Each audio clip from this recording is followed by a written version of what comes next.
Bikini Smith. In 2009, while going through a divorce, I decided to jump straight into entrepreneurship. In 2012, I lost my sister and asked myself, what legacy do I want to leave behind? Since then, I've become a serial entrepreneur, helping other women publish their books, produce their podcasts, and reach their big goals to walk in their greatness. I realized the importance of sharing our stories of resilience and how it can be another's guide to walk in a manner worthy of their calling. We are blessed to be a blessing. So get ready to be blessed with an inspiring testimony. Hey, Faith Walkers. Thank you for joining us on the A Walk of My Stilettos podcast, where we have conversations with amazing women that are letting us step into their shoes. I help women to strengthen their resilience muscle, own their stories, and conquer their fears so they can reach their goals. I get inspired when I see another woman succeeding, but I'm more interested in her backstory and her mindset on how she got there. So today's guest is about to bless us with her testimony. And since you're already here, you may as well subscribe. Today we have Renèe Bhagwandeen. She is a fashion model and entrepreneur. She's the founder of SoulTies Shoe Shop, a shoe subscription box for your mind, body, and soul. She's the former Next Top Model Cycle 20, making it in the top 5. And I believe as Miss Trinidad and Tobago, as a teen, she was one of the first Black women to place at the Miss International competition in China. So please welcome to the show, Renee. Hey. Hey. Like, who is that girl you're talking about? She's kind of... Wow. I love it when I read people's bios and they're like, wow. And I'm like, yeah, girl, that's all you. That's all you. Oh, it's so weird. So I love, like, before we even recorded, when you said this is your first time being on a podcast? Not a podcast like this. I've had like interviews, like that's kind of like, you know, what are you doing? But not like something that's faith-based, something I'm actually interested in, you know? Awesome. I love it. I'm completely honored right now. So thank you.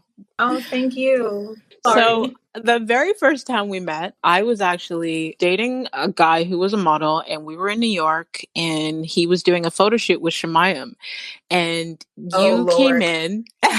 you came in, and I was like, okay, of all of the people that were there, you were the most chill, like, your vibe was super friendly.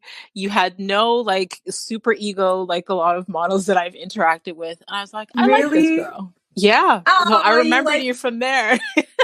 Oh my gosh, girl. It's so funny that you even mentioned mine. That's like a very horrifying person. Oh, wow. Yeah. Like, had some bad experiences with him. Extremely bad. Oh, wow. Wow. Yeah. I'm so sorry to hear that. Like, yeah, I haven't spoken to him in years, but I mean, I'm very sorry to hear you had to go through anything bad. No, it's cool. But yeah, like, I mean, it's funny you say that, like, about models too. Like, I never really met like a model that has like a huge ego. I feel like people expect it from some of us. And then like, sometimes like, you know, when someone like expects something from you and then like they don't get that. Yeah. I'm just like the person, all right, you expect a bitch. Sorry, can I curse? Yeah, you can say whatever you want. Sorry. Like, you expect that, so this is what I'm going to give you. You know what I mean? I feel like you just have to feel people out, and I give you what you give me. So you probably were awesome. Okay, so we'll talk a little bit more about the modeling industry in a little bit, but I love to start the show with an icebreaker question, because I believe that as women, we have all these different titles that we go by, and a title that's not given enough significance is our names, and our names have meaning. So I would love to know, Renee, do you know what your name means? I do. I was really excited for you to ask me that. So my first name, it means rebirth. I'm like weird about it because it's like rebirth just constantly means you have to keep rebuilding yourself, but that's not a bad thing. It's just challenging, you know, and that's definitely defining me. My last name is my favorite. It's Bhagwandeen, and it means blessed God. And I love it so much because it's like that defines everything about me. And I used to get bullied for that name. And when I found out what it meant, you can't tell me shit. Right. Okay. Right. It's like, if God's for you, who's against you? Amen. Amen to that. And that is what I love about finding out the meaning of someone's name, because every time someone says your name, they're declaring that meaning to you. And the reason I even have that as a question on the show is because I grew up hating my name because I got bullied for it as well. And See? What does as it mean? and as an adult, I discovered that it means strength of character. So Ooh, every time that, someone says my name, they're declaring that. yes, I love that. See, and you have such a powerful name. So to all those haters it's out all there, in a look name. at you now. Exactly. I mean, it's all in a name, and my name was actually spelled wrong. My Wow. family name is Bhagwandeen, and when my dad was born, I guess like his uncle had to go sign his birth certificate because my grandma was sick, and I guess like in the rush of it, he spelled it Bhagwandeen. So originally, it meant to be with God, and so so like I'm the first, I guess, of this generation with my last name, and now it means blessed by God. So I like to think like it's my name. I'm like, yes. my name. I love it. I love it. I love it. Speaking of when, you were born, you were a little girl, I love to find out where people started before I get to where they are presently. And Okay. Usually, because as kids, we have such vivid imaginations and, we have these beautiful visions of what we want to be when we get older. I love to ask women, like, what did you want to be when you were a little girl? I'm weird. Let's just start there, okay? You're not weird. I was actually I wanted to be a butterfly. See, I love that, though. I wanted to be I still want to be a butterfly. So I'm the first. I'm the first of my generation on both sides. So naturally, I'm like literally Queen Sheba. I'm joking. But I was, like the first baby, the first grandchild. It's like everybody's just like in the center of their attention, good and bad. You know what I mean? So when I was little, I didn't really have much time before my sister was born. She's 11 months younger. But I was always like, my head was always in the clouds, literally. I would be like in the tree, like talking to the leaves. I remember like when I was younger, I used to think I could sing. I can't, like at all. And I would like sing into the wind, hoping like a butterfly would take my voice and send it to like whoever I was like obsessed with at the time and let them know that, she can sing, and they would call me. And I literally would wait by the phone. Like, it's just like the weirdest things I used to do. But I definitely wanted to be a butterfly. I love how the meaning of Renee is like rebirth and reborn. And that is a symbolism of a butterfly. Really? I didn't know that. If you look at because a butterfly, it's like a caterpillar and then it goes into cocoon and then it's reborn, right? So true. I love that. Okay, so then tell us, how did you get into the modeling industry? Well, first of all, I was born in Trinidad and Tobago, and I was extremely close to my grandmother. She's passed on now, but her and I were like, she was like my everything. Like I can imagine like Cinderella being like that with like her fairy godmother, like type. And when I was younger, first she said, you can be a lawyer, she basically made me feel like no matter what I wanted or no matter what I was, it was possible, even the butterfly. And then after the butterfly, I started being obsessed with baby dolls because like they were my friends. Like I did have my sister and brother, but I was more like to myself in the beginning. And I would talk to my dolls, and then I wanted to be a doll because like I liked the little outfits that my grandma would make. So I wanted like the dolls to put the clothes on, and I wanted clothes too. So then she started making clothes for both of us. I still actually have some of that. And it's crazy because just growing up, I was able to interact with my grandmother, and she like made me feel. When I was younger, I used to look at the TV and my grandma would be like, one day you're going to be one of the most photographed women in the world. She kind of had like a premonition when I was born, and she foresaw certain things. I don't know if it's like defined my life or my life was defined by that. I don't know. But the first thing she saw was I would be one of the most photographed women in the world when I was born. She also saw that I would be Miss Trinidad and Tobago. she also said that I would have, my number one gift would be influence, and a few other things I just don't remember at this point right now. But before she died, none of those things had happened. None of those things could have even, like, in my wildest dreams, even begin to happen, you know? And after she passed away, I got fired from a job, and my boss sent me to be Miss Trinidad and Tobago. He took my last check and sent me to Trinidad to do it, because I was living in the States now. So there was like no real way of, you know what I mean? And it's a big deal to be Miss Universe in Trinidad and Tobago. So like, I even think like I could even be, you know, one of those girls. So that was one of the starts. And then I was on MySpace, and an agent from Ford hit me up on MySpace when I was 16. And she was just like, you could be a model. So like back then, obviously my vain self was like, oh yeah, of course I can. So I told my parents, and they're very overprotective. And I was, you know, Caribbean background. So they think, you know, a lawyer, doctor, or rocket scientist, not a model. So she said, when you graduate, she said, when you graduate, you'll be able to do modeling. So I figured out a way to do 2 grades in one, and I graduated at 16. And she was like, well, you can't do it until you turn 18. So she kind of tricked me. But then the day I turned 18, I got signed and was able to start modeling there. That's kind of like the Cliff Notes version of how I started. Wow. Okay, so your boss took your last paycheck when you're living in the States and sent you back to Trinidad to be like try out for Miss Trinidad and Tobago? Yeah, so this was after the MySpace thing. So I'd done like a couple photo shoots, nothing like good, you know? So my boss, he's actually still a friend of mine. It wasn't working for me, obviously, at that point. So I got a job at New You magazine. I was the marketing director at the time. And I was also in college, and I had just dropped out of college because I thought I was going to be a model. And like one day he was on Facebook and they were nominated girls. And for some reason, my name was in it. And he called me into the office. He was like, first of all, you're fired. So I'm just sitting there like, what? Like, you know, what's going on? You know? And I had just gone on a trip with my friends and spent all my money. So I'm just like, I have no money. You know, what am I going to do? He was like, well, you have a plane ticket to go to Trinidad. I don't care what you do.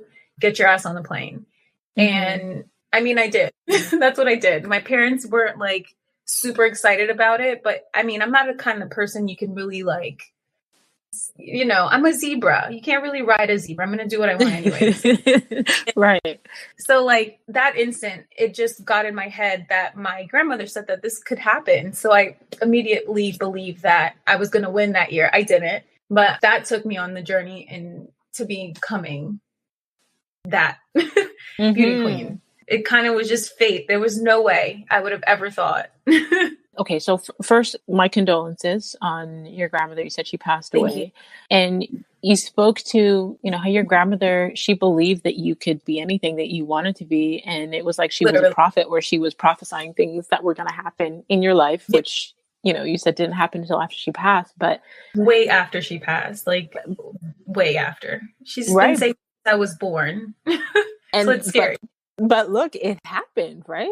It did. And it didn't happen. The crazy part is that people, you know, like you hear like, this is going to happen to you. This is going to happen to you. And like when you're actually in those situations, it's never what you expect, you know, because I would characterize that experience as one of the hardest things I've ever had to do.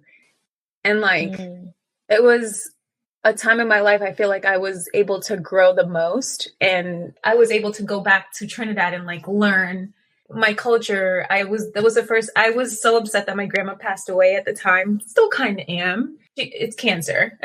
So there's no reason for me to feel like that, but you know, I do.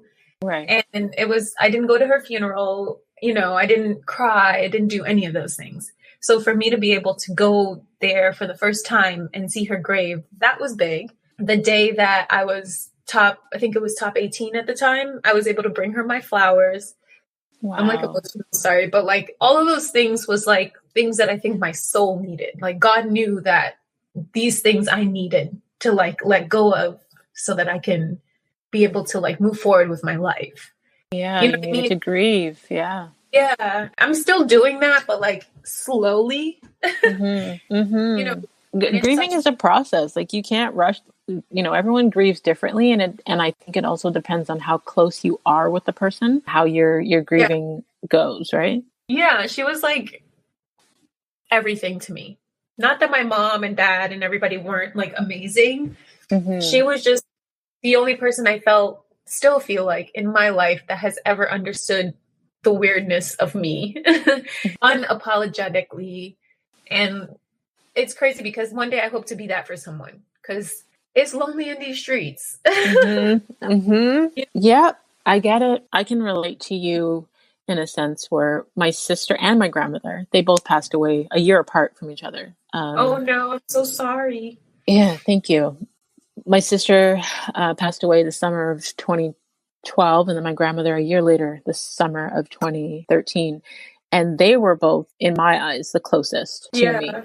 My grandmother came up to Canada. My mother brought her up, I think it was 1988. She helped raise me, you know, from Oh, kindergarten up. And then my sister, who was like my best friend, you know, we yeah. looked the same, like, you know what I mean? So Yeah. losing them, obviously, especially people that you feel understand you or get you when the Yeah. rest of the world doesn't, you know, the people that make you feel the most seen, heard, and understood, when you lose them, it's a struggle. It's a challenge. Yeah.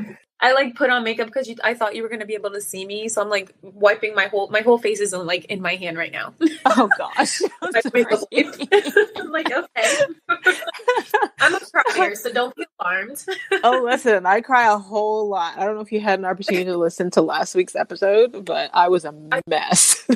Oh, okay, that makes me feel better because like they're probably like this basket case, like what is going on with And that me, is not you. what like I love these conversations because I'm not a fan of superficial conversations. I don't do well in those conversations. Same. But when it's like deep conversations about life and meaning and what really, you know, touches our hearts and our souls, like I'm an empath, so I feel deeply, and then that's when you get me like crying my behind off.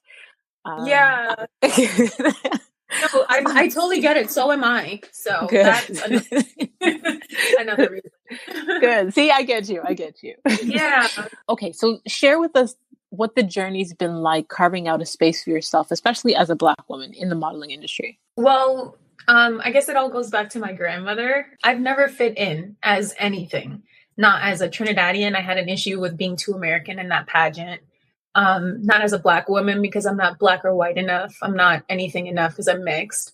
I wasn't tall enough. I wasn't pretty enough. I wasn't everything. I wasn't old enough. You know, it was just always, for some reason, I was a puzzle piece that was from a whole different box. Mm-hmm. And I think that I was upset with God and my grandmother a lot because I always thought that he took her away, but in a good way too. Mm-hmm. Like I'm just coming to terms with that. So I feel like he took her away because some people, they're able to follow a path that comes behind someone else. Mm-hmm. And I feel like in a big way, I had to like carve out my own path so that people who didn't fit in the puzzle pieces as well can come behind me or be able to, you know, have the strength to do that for themselves in their own lane.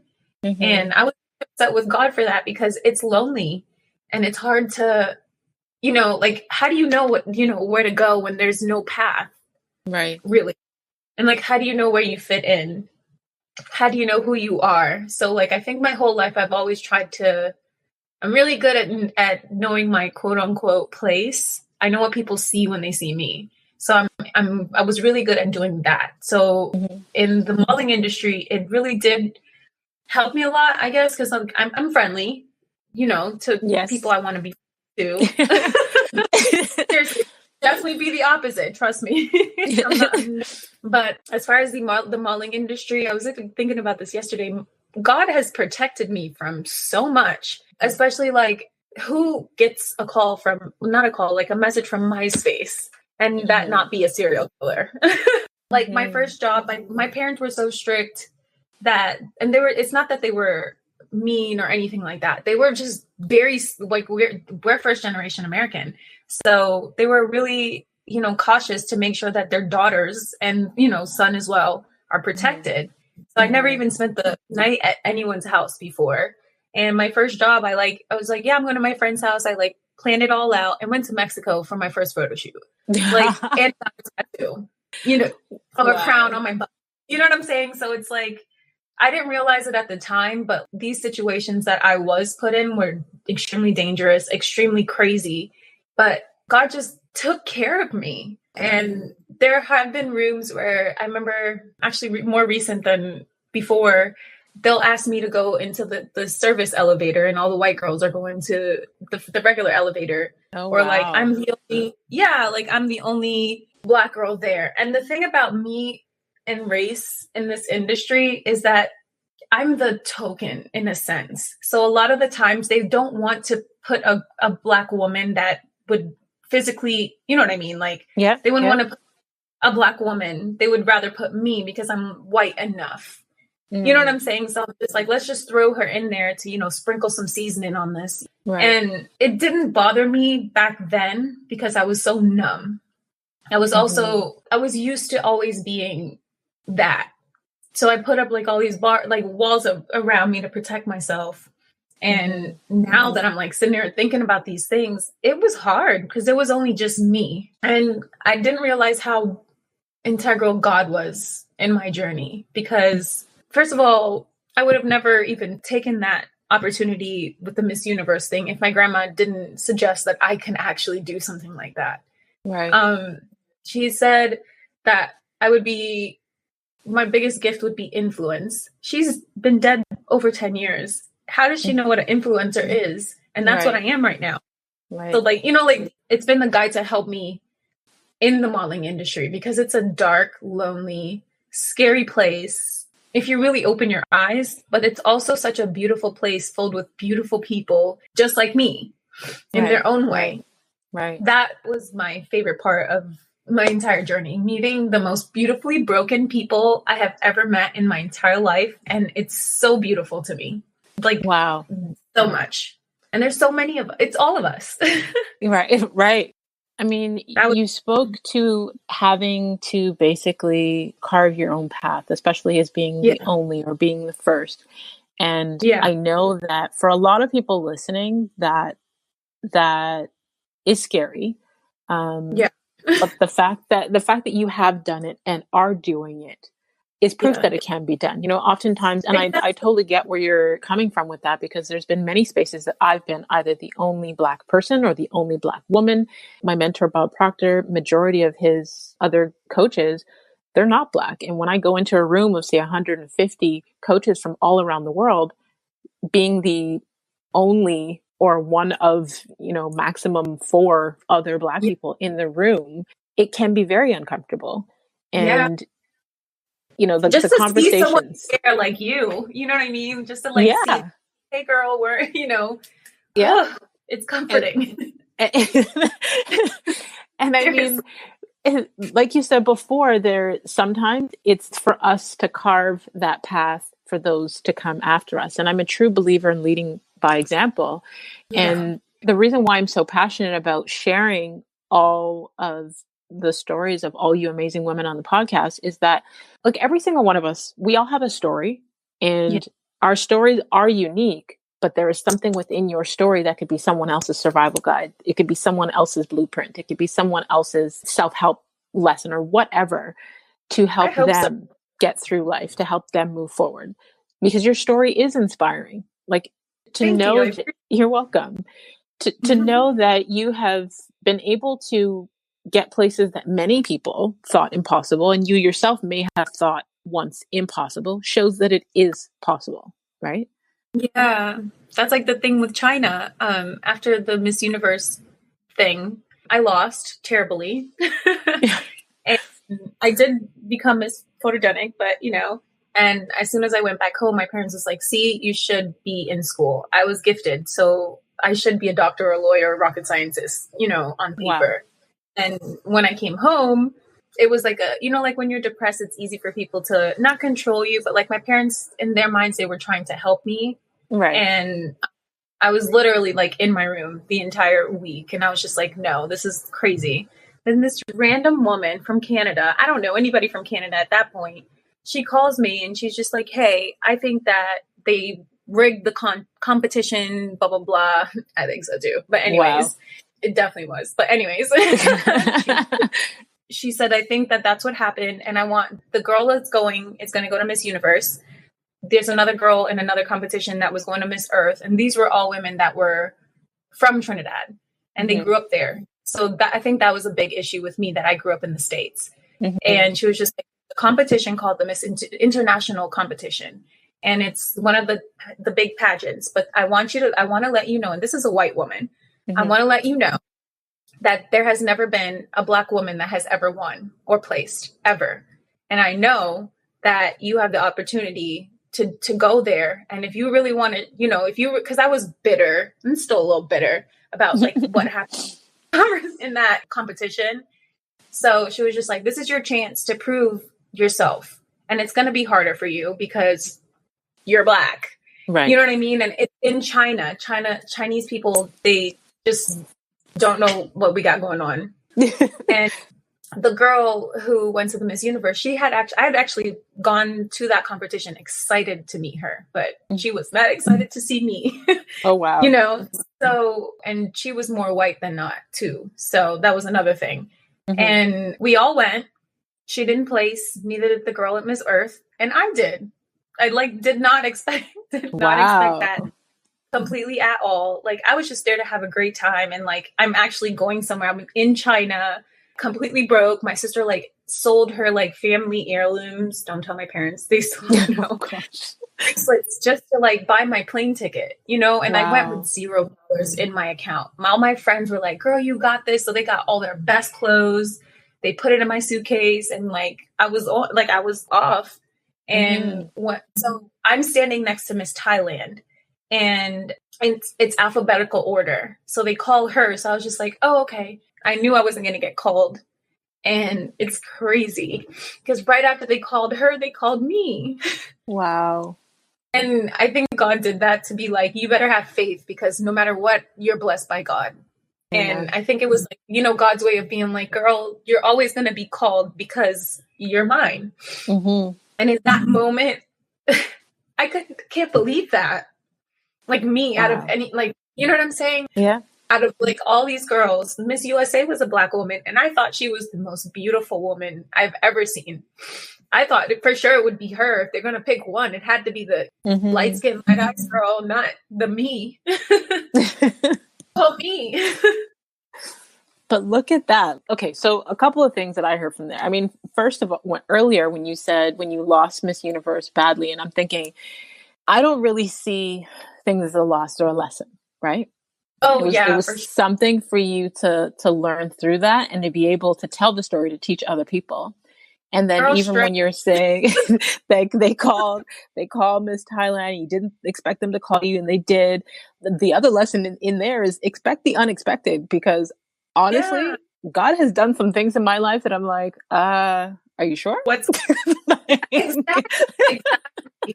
And by then I should have known that that's how God works with me too. I don't even, you know what I mean? You never expect certain stuff. And then he just shows out in the most inhuman way. Yeah. Miracles. Girl, expect miracles. So what inspires you the most about what you do?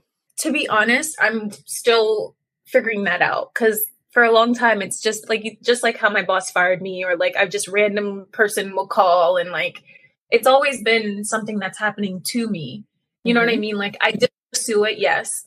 But when I pursued it, it didn't work out at all. And I'm just like, all right, I'm done. God, now's your chance. What am I supposed to do now? Which Walmart am I working in right today? Now, for example, I moved to New York. I ran away from home after the China thing, because I thought maybe, I had to take a chance on myself. My parents said, you can't do it. This is your dream. You did it. You did well. Now is it time to go back to school and do the responsible thing.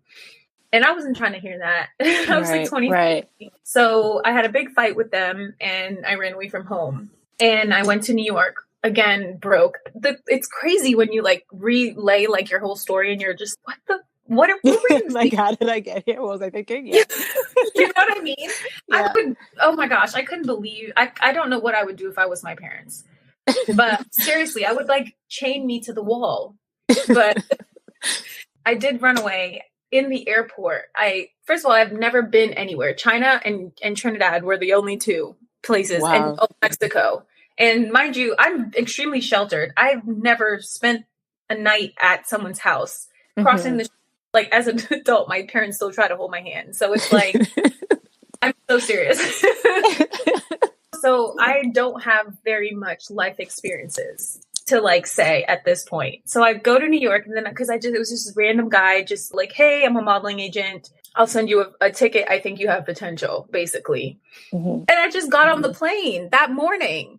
You know, and then when I got there, I'm like, I don't have his phone number. I don't know where I'm going. I just got on a plane. I have nothing like that. And then I'm sitting at baggage claim crying as usual.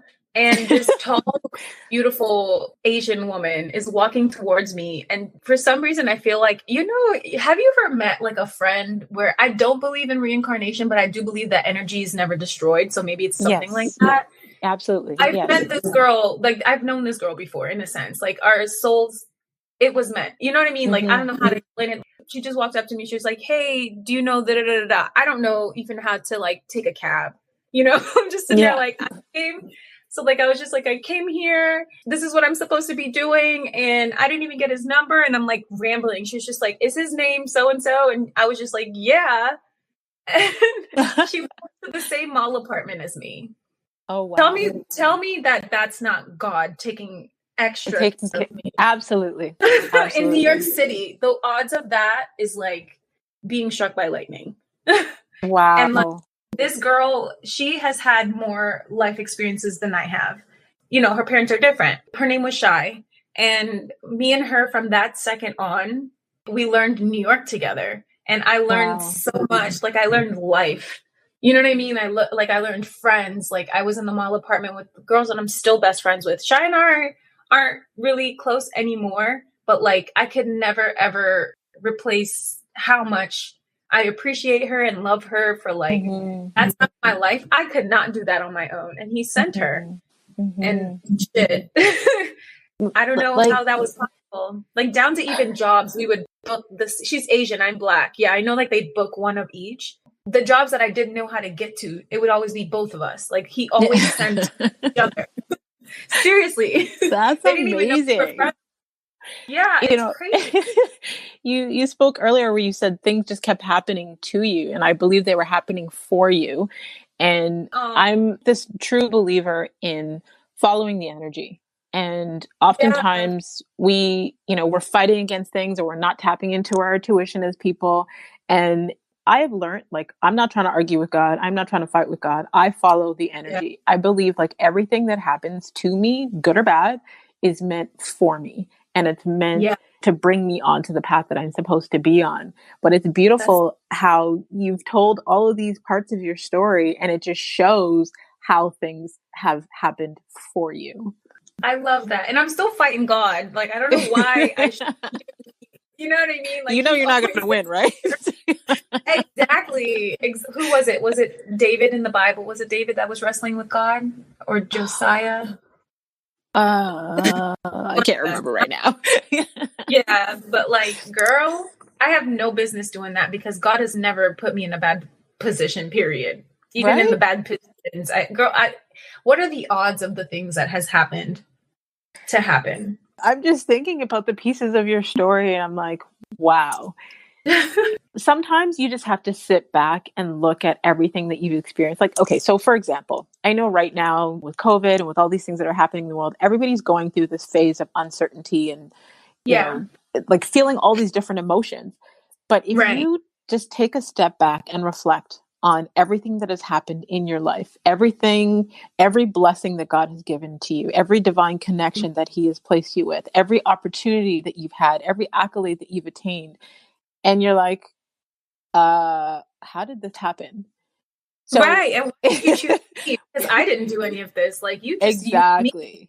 Because I would have never been able to do this if it wasn't like a drastic push. Exactly. Like I was just saying to someone just yesterday, like, I have situations that are happening behind the scenes in my personal life. And I'm like, you know what? I'm not even going to stress it because God has never let me down. Like, however things are supposed to turn out, they will. Mm-hmm. It's so true. It's crazy. It's so love it. Thinking about, like, as I'm saying it, like, what the fuck is wrong with you, Renee? What did, like, you know what I mean? Like, why? Like, what makes me think that I'm that invincible? But you know what it is? God. Amen. Yep. It's definitely God.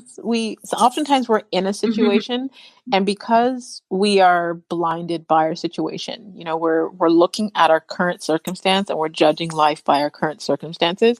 We can, allow the doubt and the fear and all those things to creep in. But if you take those blinders off for a sec and you allow things, especially tapping into what's inside of you. Yeah. Once you're able to tap into that and you can align, girl, I'm in. How do you do that? Because that's where I am in my life right now. How do you do that? Because, like I said, from this year, let's go backward. Everything I feel like you said, has happened to me or happened for me. Mm-hmm. I haven't been able to like sit down and like actually.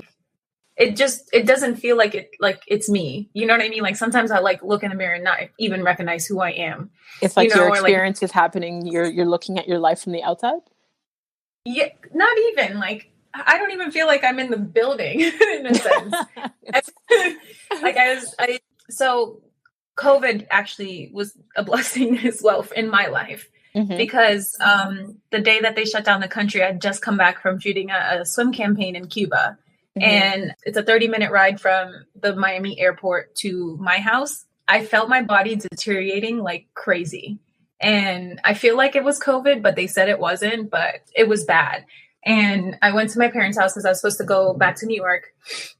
I went to my parents' house and like naturally I'm like on their bed, like a little baby, like crying. And they were home that day. My mom was actually at church. So on their way back home and I woke up in the ambulance. I was unresponsive from that amount of time. They said if they didn't find you in enough time, who knows what could have. There's God again. And I'm in the ambulance and I have never felt so sick in my entire life. Like it was crazy. And then there was like people with strokes and like all kinds of stuff like in there that, I mean, I just have like a cold and they like cleared out the entire room. They don't know who I was. Not, like, it wasn't like, oh, she's a model, let's give her special treatment kind of. It was just like God just prepared that room for me. There was a man with a stroke outside, waiting for a room. And so like after that, I couldn't go anywhere. So I like stayed home at my parents' house where I'm still here now. And this year I have not. So first of all, I want to say that I don't even know who I am really. And this year has like brought out the truth in like, I think in everyone, it shows the truth. And recently I feel like I've kind of, because like it's been a lot of not just downtime, but a lot of family time for me. And this year has really inspired me to look at myself rather than me trying to be what everybody else expects of me. I'm really good at that. So a couple weeks ago, I just started feeling really, really tired. I was just really tired. So I thought I had COVID again. Wow. So I went to the urgent care and the urgent care basically told me I have chronic stress and so I had to get a therapist and all this stuff. And the therapist is basically saying that I pushed back all the stuff that has happened, like the hurt, the pain, the whatever. You suppressed it. Yeah. Yeah. And I don't know why, but that's like the most scary thing I've ever heard in my entire life. Like the fact that there's something going on inside of me that I don't know about, especially like the me that I don't know about, scares me. And then I had an acting class yesterday and oh my gosh. So, like you go in acting class and you're like expecting to cry. I thought it was acting. I was so pissed off yesterday.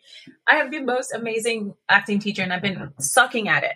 And she's just like, what's the problem here is that you're getting in your own way. I'm a perfectionist. Right. I'm always trying. I don't like not being good at something. Like it bothers me to my core and I'm not doing well enough at this, in my opinion. So she was just like saying stuff like she made me look at myself because it was recorded. And every second I'm like fixing. I'm like fixing my hair, fixing this, like, you know, like when I'm uncomfortable, like you can see my body language change. And I don't know, she was just like, if you were to be able to hold your 7-year-old self's hand right now and love her the way that you feel like she needs to be loved, what would happen? And I just start bawling, crying like a dummy, you know, just like, you know, like it's like that conversation alone made me realize that like I'm going through life with like barriers up to protect myself. Right. And I need to figure out what I'm protecting myself from, why I'm protecting myself from it, and why do I feel like it's okay to be everybody else's opinion rather than myself. Right. So after I like cursed her out, like I thought this acting crying shit was supposed to be crying for acting, not like real life crying for like self-help, you know? But I'm glad that happened because today, that happened yesterday. So today, now I'm just like going through like, who are you? What do you like? What's your favorite color for real? What is your, you know, what do you actually like to eat? You know what I mean? Like, is it important to actually be spending time on myself rather than spending time with other people? Like my grandma's sick, my dad, you know what I mean? Like, is it selfish? I'm so confused. I'm like in the most broken place I've ever been in my entire life. And it's the most peace I've ever had, weirdly. Because it feels like this is my piece. See, as you just said, you're in the most broken place. My head immediately started to raise and I got goosebumps. And I was like, really? You're not in a broken place. You're healing. Yeah. You're healing. Yeah. The healing is ugly, girlfriend. It's not supposed to be pretty. Like I don't like change, all change is messy at first and it's beautiful in the end. It's uncomfortable, but the fact that you are coming to this place where not only have you recognized that you need to discover who Renee is, what Renee wants, what Renee loves, what Renee enjoys, what makes Renee Renee, that's that inner like being. I don't even have the words for it right now. But you know, the fact that you have come to this realization where you are looking at yourself for who you are and not who you are expected to be. And I think part of, from my experience with models and actors and the things that I read, because there's a lot of personal development books that use training from acting training. But it's like modeling, because that's more of an exterior, superficial world where people are looking at you from the outside. So your idea of being perfect on the outside, that could be related to the modeling industry. But then when it comes to acting, it requires you to connect with identity, with self-image, because you have to become someone else, right? So that's a lot of deeper thoughts and feelings, because in order to be on camera, on stage, and cry and make people believe in what you are acting, you have to connect with that identity of that. So I think you're going through that process now of, you know, because you're understanding yourself, but you're transitioning from modeling to acting. Those are two complete different, like two different worlds, right? And it sucks. It sucks. I hate it. I'm like, I fucking hate it. It's so bad. The most uncomfortable thing has ever happened to me was yesterday. Period. So even when you said, you know, you're a perfectionist, like in my world, in the personal development world, perfectionism is actually toxic, because there's this idea that we can be perfect. And I mean, our spiritual DNA is perfect. We are created the way that God created us. Yes. But in terms of our actions being perfect, there is no such thing. So, okay. If you think of even children, when they do things, you know, it's trial and error. We learn through exploring. So you do something wrong, you learn, okay, I don't want to do it that way again. Let me try this way.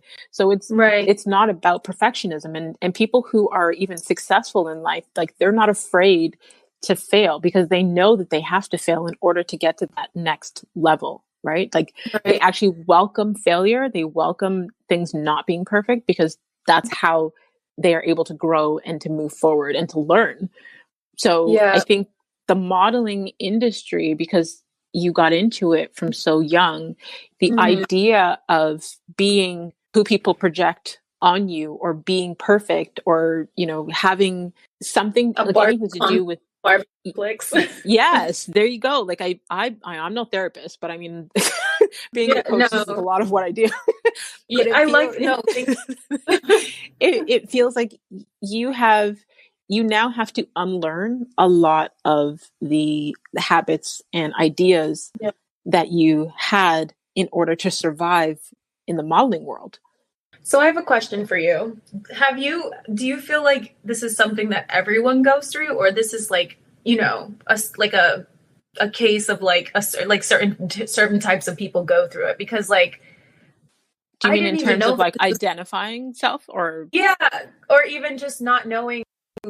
First of all, okay, like I guess, and this is how I would explain it. I don't know how this is going to sound, but I feel like my whole life I wanted to be a doll, and I was literally plastic doll. And I've been protecting myself by the plastic on the outside, and I'm really, really good at it. Like, I'm really good at like showing people, I'm like, like a mirror, like I'm reflecting a lot, especially 'cause I'm an empath, and I know how to approach people because I know how they feel. So it's like, it's hard to see that a lot of me has been a shield. Is that normal? Not normal, but like, is it common? Yeah. Yes. So it's very common. It's very common for us as people to not necessarily, let's say it's rare for people who are their authentic selves to show up as their authentic selves. Like, even there are some people who are out here portraying to be their authentic selves and are still putting on this mask, and they're pretending to be who they believe people want them to be. Gotcha. A huge commonality in the people that come to me for coaching is they are having trouble identifying self, and we have to basically go through this whole thing of redoing their self-image, because their entire lives they've done either what they've been told to do, or what they thought they were supposed to do, or what they were expected to do, but not doing what they truly desired to do. So there are grown women in their late 30s, 40s, and even 50s that I'm coaching right now that have done what their parents wanted them to do, or what society told them they should do. And they're just now learning who they are. They are just now owning their goals and their dreams and their desires. And because I see this so regularly, and there may be a lot of parents that may disagree with my parenting style, but I have daughters that are 22 and 19, and I wouldn't say they do whatever the heck they want, but they kind of do whatever the heck they want, because I am not trying to be that parent that projects my idea of who I want them to be on them. I'm allowing them to explore at this age and do whatever they want and learn and trial and errors and fall and bump their knees and tattoo all their skin and do whatever the heck they want to do, because I don't want them to get to the age of 40, 50, 60 years old and be like, well, I spent my entire life doing what my parents wanted me to do. And now they feel lost, right? Because I'm now trying to heal women who have been in that phase position of where they feel broken. So you're not alone. Okay. So another thing too that you mentioned is about like the parents, right? In my opinion, like, cause I've met a lot of people like from around the world, and like, I'm very interested in people in general. I think, it's like an indirect way of probably trying to get to know myself subconsciously. Yeah. But as far as parenting, my parents are not perfect. But in my opinion, now that I just turned 32 last week. I wouldn't change. Thank you. I wouldn't, I never liked that about them, because they did have very strong views of what I should be and what they want from me. And I didn't like that growing up, but now as an adult, just looking at myself right now, like not tooting my own horn, but like I have the values that I would want my children to have. I have, you know what I mean? Like, boundaries. I'm alive. If they weren't strict on me, I probably would have been dead or hurt or in a, bad place or something like that. And like, yes, I think it's important to like have parents that are able to allow you to be a free thinking human being. But I feel like in my parents' way of doing it, it kind of helped me grow in order to like, cause I rebelled naturally, and because I rebelled, it gave me the strength to be able to be a trailblazer in my industry, in my lane. You know what I'm saying? Yeah. It was like the concrete that helped the rose grow. And that rebellion is naturally because they were trying to confine you. And as a human being, your inner desires and your inner thing, like you were fighting to be who you wanted to be. So regardless if they let you or not, you probably would have still walked the path that you're meant to walk. But I had to learn a long time ago, especially when it comes to our parents and grandparents, they did the best they possibly could with what they had, with what they knew. Right? Meet them where so, they're at. Yeah. Yeah. So times have changed. And when we look at, especially Caribbean parents, because my parents are from Jamaica, a lot of the programming that they have, like if we look at now with psychology and studies and all these things, like a lot of their parenting or their way of even living may not necessarily have been the greatest for us from a mental standpoint. But now that we have all this access to the internet and knowledge and studies, we know better. So now that we know better, we can do better, right? We can't judge them for the decisions that they made, but we can learn from them and not do the same. Yeah. Because like just looking at my parents, first of all, mind you, I am first generation, right? American. And I couldn't imagine, because I'm also ADD and I have I learn differently. And like, you know, I'm literally like the weirdest person you've ever met. You're not weird. I have a daughter with ADD as well. Okay. No, like weird, like the stuff that I'm into, you know, I'm into like fairies and like the fae, you know, so I'm like really strange. So like, I couldn't imagine being alive growing up in Trinidad, being me, if that makes sense. And another thing too, like, I feel like the biggest gift that my parents did give me, because they cared so much and because they had high expectations of me, my siblings and I, is giving us America.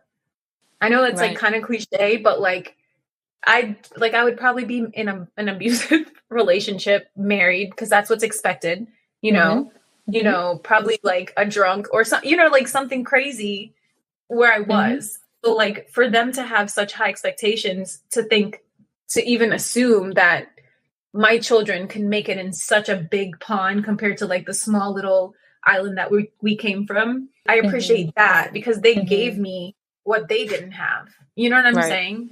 I think that's where they're, you know, when you say that they're strict, but I think that's where it comes from. It comes from a place of wanting more for you than what they had, or wanting, you know, what's good for you. So sometimes our parents may not be the best in displaying that, but if you're able to find a genuine appreciation and find some kind of good from it, then that's all that matters.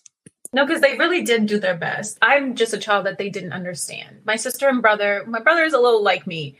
My sister, she was the one that, you know, she became the nurse. She, you know, she literally has a house across the street with her husband and her kids, like literally.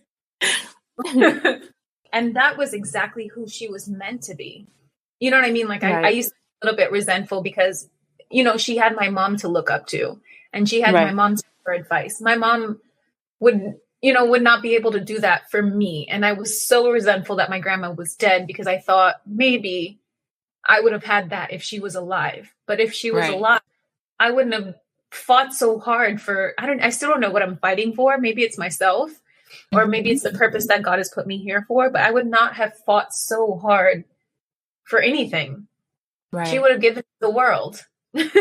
Literally, she would have given it to me, instead of me going out and like fighting like crazy, because it looks pretty on paper, you know, and in Instagram and stuff. But I have fought so hard, like, you know, like even the Miss Universe thing.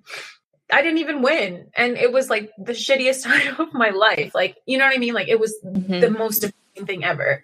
And if I didn't go through that, I wouldn't have been able to go to, you know, like some people just like win pretty. That's never happened to me ever. When you speak of, you know, if your grandmother is here, you feel like you would have been different and things would have been different. I can completely relate in a sense. And even all the women who have come on and shared losing a loved one and how it's affected them going forward. Obviously, at the time when it happens or while you're still grieving, you know, you want to punch someone in the face when they say everything happens for a reason, because you're like, I just lost a loved one. But if I look at who I've become since my sister passed away, I would not be who I am right now. You know, when she was alive, she fought my battles for me. She was my voice. I had to learn to find and strengthen my own resilience. I had to learn to find my own voice and to help other people, you know, be able to tap into their own voice. I would not have become who I am today if she was still here. So I can completely relate with you on that. Oh, I hate hearing that in a I love hearing it and I hate hearing it because it's just like, it means that you have to be hurt and to be broken in order to be built back up, you know? Yeah, I got goosebumps again. Whew. Like every single, like by the time this episode comes out, it will probably be in like episode 110. But like every woman that I have interviewed, their pain has birthed their purpose. And it doesn't sound fair. Stupid. It does not sound fair. But for some reason, that is what has happened.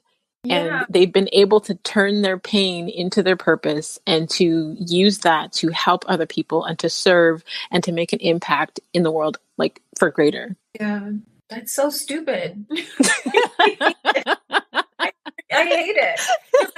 I've been so scared my whole life, I guess, to ask God for certain things. You know what I mean? Because at the same time, okay, I guess maybe because I'm used to like being around like a lot of shitty people, not my family, but like, you know, this industry, there's a lot of con people. Yeah.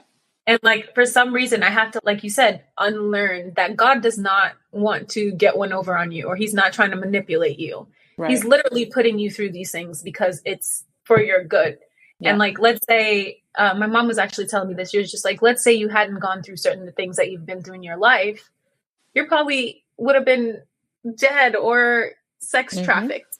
You know what I'm saying? So it's just like, he's, even if you think it's hurt, it's probably protecting you from even worse hurt. Absolutely. I absolutely agree with your mother. Yeah. I don't know her, but tell her I love her. She literally just called me. She hears. No, she's such an amazing person. And like, as a child, because of, you know, I'm different and she's different, we always bumped heads. But now with this whole COVID thing forcing me to be home again, I am in awe of the beauty that my mother is. I always focused like my attention on mother figure, on my grandmother, and always like still grieving on her and like crying and hating that God didn't allow her to be here. And I'm like, I did not realize the beauty that I've had here all along. Even if she didn't support a lot of the things I've done on my journey, my mom would kill someone for me. And I've overlooked that too much. Just the little things, like the strength of my mom. My mom she's one of 9 girls and 1 boy. I'm the first of 36 grandkids. You know what I'm saying?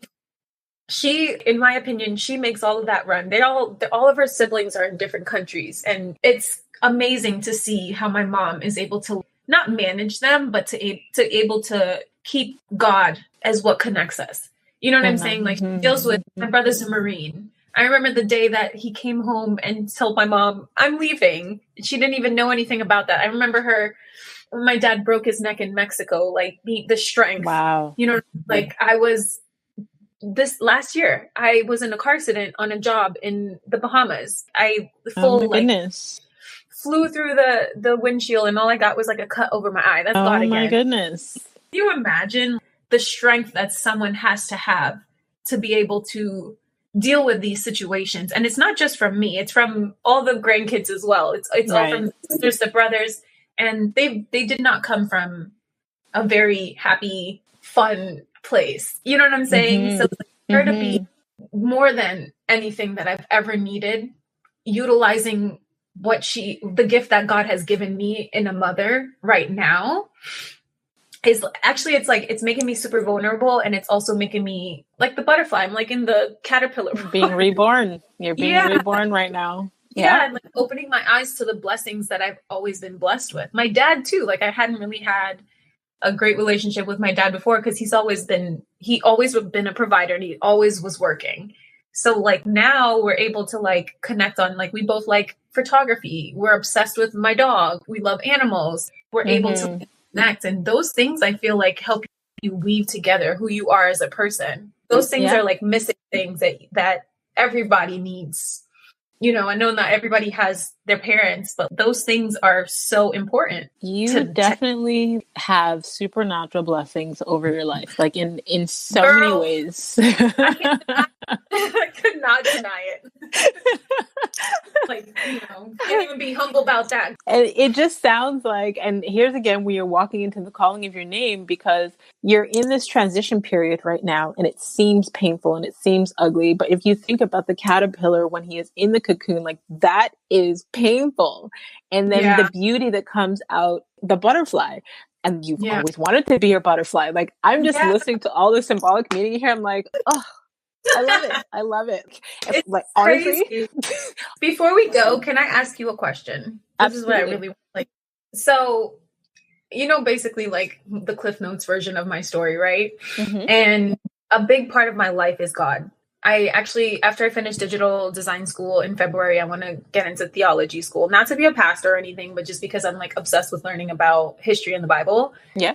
And I know that there's a calling on my life to be able to transition who I am now into a more faith-based, I guess, influencer, if you could say that. And I started a YouTube channel last week for my birthday. And I just don't know how to bring me into being a Christian more present, you know, because like I curse, I'm a mess. Like there's so many, you know what I mean? And like, I feel not less than, but I feel unworthy because I don't want people to be like, yes, you know, of course, you know, to care a little bit about what people say, but like, I don't want people to be like, well, you know, she's this, she's that, and it takes away from what I'm trying to do. How are you able to do that? If that makes sense? Yeah, it definitely exists. And here's what I had to learn, because I mean, you know, my mom had us, my mom used to send me to church with like the neighbors when I was little because she wasn't able to take us. She was working multiple jobs. And then I didn't get baptized till I was 12 because my dad wouldn't let her because he was a Rastaman. And then as I became an adult and I was going through my own adversities, it wasn't until I'm going to say, oh goodness, my son is now 14. So it was 10 years ago, 10 years ago where I committed to having my own relationship with God, not the relationship that, you know, I was forced to have. And in that, as an entrepreneur, and I was just coming online and I started doing things, I realized that the more that I am myself, the more that I am my authentic self and not living within anyone else's boundaries or anyone else, I'm not trying to fit into anyone else's box of anything because I'm definitely claustrophobic. I can't. Same. So the more that I did that, the more I attracted the people that I was meant to connect with, that I was meant to minister to, that I was meant to align with. I find that there's so many people out here that are trying to be the perfect Christian. And I separate myself from religion. I have a strong relationship with God, but I do not like the man-made religions that confine or that say they're better than, or that, you know, secretly underlying display hate. The box that put God in. Exactly. So what I have done online probably for the last 10 years is authentically just show my relationship with God. I don't care whose church, whose Bible, whose what wants to say whatever. That is not me. I have heard and had conversations with people in ministry outside. They curse. Yeah. They just don't do it publicly. You know, they drink. They just don't post it online. Like, they're human beings. There are certain things that you can do, and as a human, that you will do. Yeah. Like, I've probably only had a few trolls online try to tell me, oh, well, you shouldn't this or you shouldn't that or whatever, but I ignore them.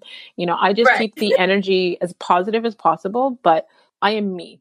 And I've got tattoos. I curse. I'm divorced, like whatever you wanted to say about me. But I know that God loves me. We have our relationship, and I don't really care who wants to say what about it, basically. Like, that's amazing. Thank you so much, because when people meet me in person from seeing what they see online and all that kind of stuff, they are shocked to know I'm like, literally, God is like the forefront of everything. Like, I'm fascinated, you know? So like, they'll be shocked. So like, I don't want to, like turn someone off or misrepresent God too.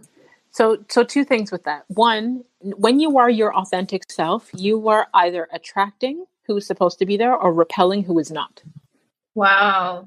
Dang, so I have learned to not care who doesn't like even if I make a post and I say something about God and then, you know, whoever's an atheist or whatever, like they're either don't like the post or unfollow, your choice. Yeah. I like those people because I want to have conversations with them because they have a story too. You know what I mean? Absolutely.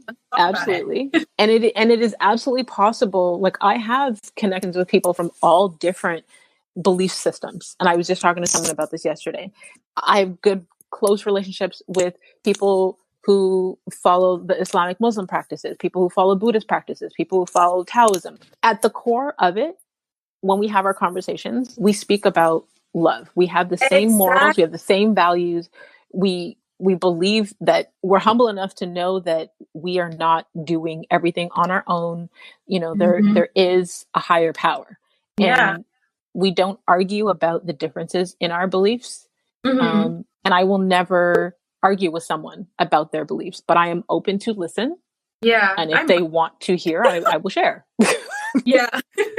I mean, I might, but you know, that's just me.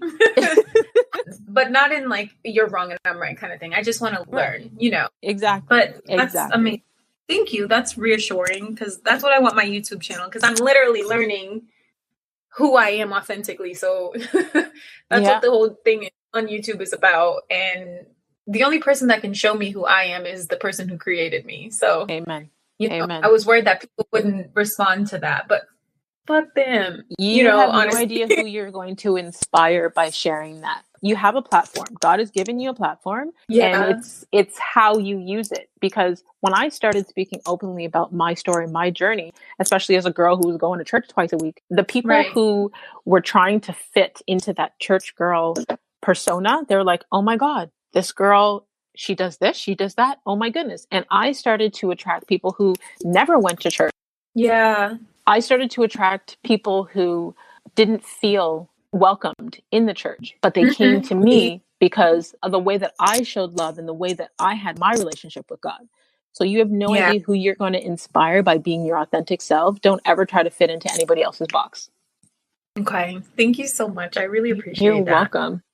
Okay. Thank you so much for this opportunity. And like, look at it. Like yesterday I had like my whole life shaken. Today it's like God saying, you know, pat me on the back. You're not doing too bad, and sending people like amen. It's amazing.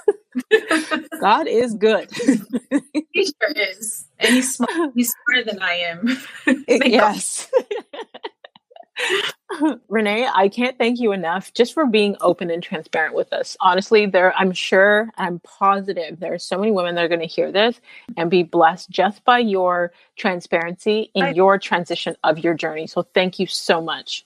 Thank you. And if anybody ever wants to like, you know, hit me up, like we're in the same place and let's do it together, I'm so down for that. Let them know where they can stay connected with you online.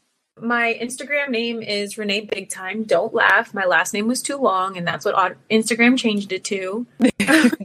So it's Renee, Renee, Big Time, Bigtime. And you can find me pretty much anywhere from that. And my YouTube channel, if you guys are interested, I'm really, really looking for people to like, you know, do this with me. It's me curating my life with God. And you can also find it from Renee Big Time.